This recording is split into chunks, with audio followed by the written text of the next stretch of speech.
우리가 비트코인 ETF를 매수할 수 있나요? 비트가 오히려 내렸는데 현물 ETF가 호재인가요? 현물 ETF를 내가 투자를 하면 비트가 오르냐? 올해 가장 큰 이슈라고 한다면 4월에 있을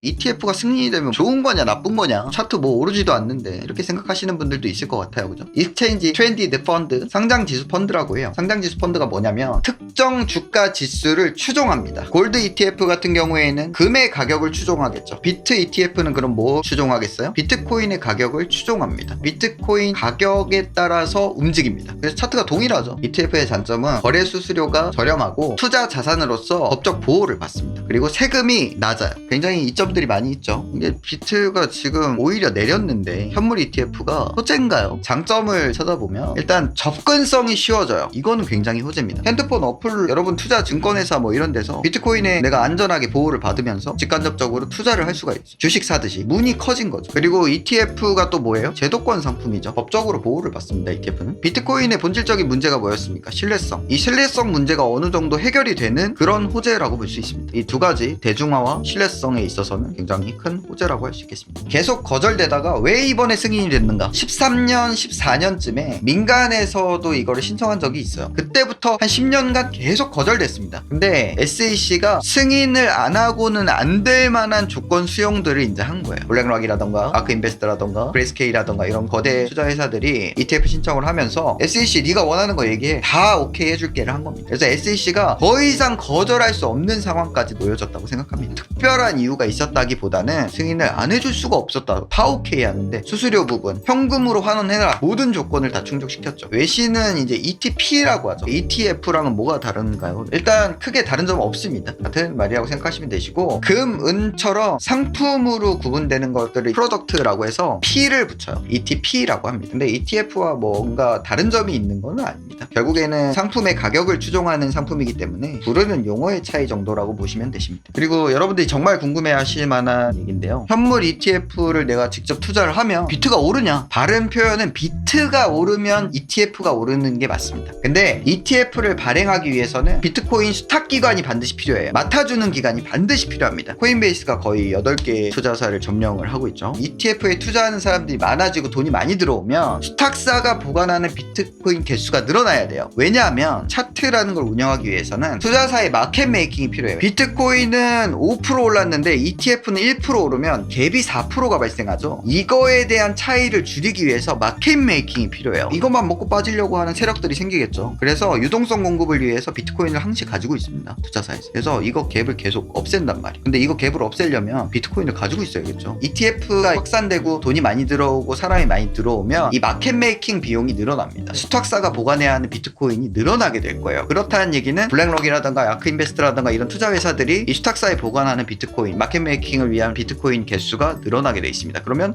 매수를 해야겠죠. 그래서 장기적인 관점으로 봤을 때는 ETF가 발전하게 되면 결국엔 비트코인 가격은 상승할 수 있는 계기가 된다라고 보여집니다. ETF를 팔면 비트코인으로 받나요?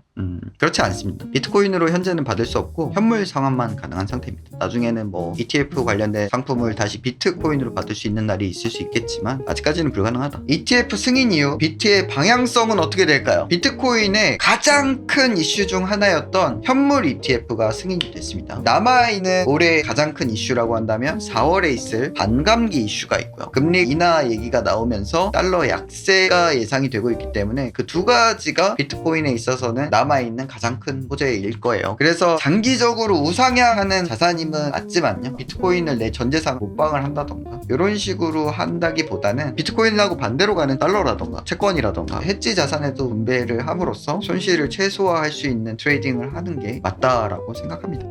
대선도 호재가 될 수 있죠. 대선은 근데 반대로 악재가 될 수도 있죠. 대선 전에는 자산들이 하향하는 경우가 많고요. 대선 기간 동안에는 자산들이 우상향하는 경우가 많이 있습니다. 대선이 됐는데 비트코인은 없어져야 된다, 이런 사람이 대선에서 당선이 된다면 오히려 악재가 될 수도 있는 거, 그거는 좀 지켜봐야 되는 문제인 것 같습니다. 지금은 불가능하지만 한국에서도 ETF 거래를 할 수 있게 될까요? 단기적으로 보면은 불확실성이 있는 문제이기 때문에 확답을 할 수는 없습니다만, 개인적인 생각을 물어보신다면 결국에는 저는 가능해질 거라고 봅니다. 이게 한국 시장이 미국 시장을 강하게 추종하는 경향이 있어요. 여러분들 느끼시죠? 여러분들 그래서 주식 투자 하시는 분들 기본이 뭡니까? 눈 뜨자마자 나스닥 봅니다. 눈 뜨자마자 S&P 본다. 눈 뜨자마자 러셀 2000 봐요. 미국 시장을 강하게 추종하는 경향이 있기 때문에 투자사들이 이거 돈이 엄청 되거든. 일주일이 안 됐는데 벌써 96억 달러 달성했다고 뉴스 나왔으니까 돈이 어마어마하게 됩니다. 100억 달러에 대한 수수료 어마어마할 거 아니에요. 0.1%만 받아도 어때요? 강하게 정치권에 어필을 할 것으로 예상이 되고요. 홍콩에서도 원래는 거절을 하고 있다가 미국에서 오케이 하자마자 오히려 정부에서 적극적으로 ETF 신청하라고 하고 있는 입장이 됐죠. 결국에는 한국에서도 ETF가 승인되는 날이 있지 않을까 생각을 합니다. 단기적으로 이더리움 ETF가 과연 승인이 될까요? 비트코인은 ETF 승인이 되고 떨어졌는데 이더리움은 올랐단 말이에요. 이더리움 ETF가 승인이 될 거라고 보느냐? 단기적으로 저는 어렵다고 봅니다. 비트코인 ETF가 승인이 나기까지 10년이 넘는 세월이 걸렸습니다. 이더리움 ETF는 비트코인 ETF만큼의 시행착오가 필요할 거라고 생각합니다. 그래요. ETF 관련된 얘기는 이 정도 정리하시면 거의 뭐 완벽하게 현물 ETF 관련해서 이해하고 계신다 이렇게 보셔도 무방할 것 같습니다. 이해했다 1번?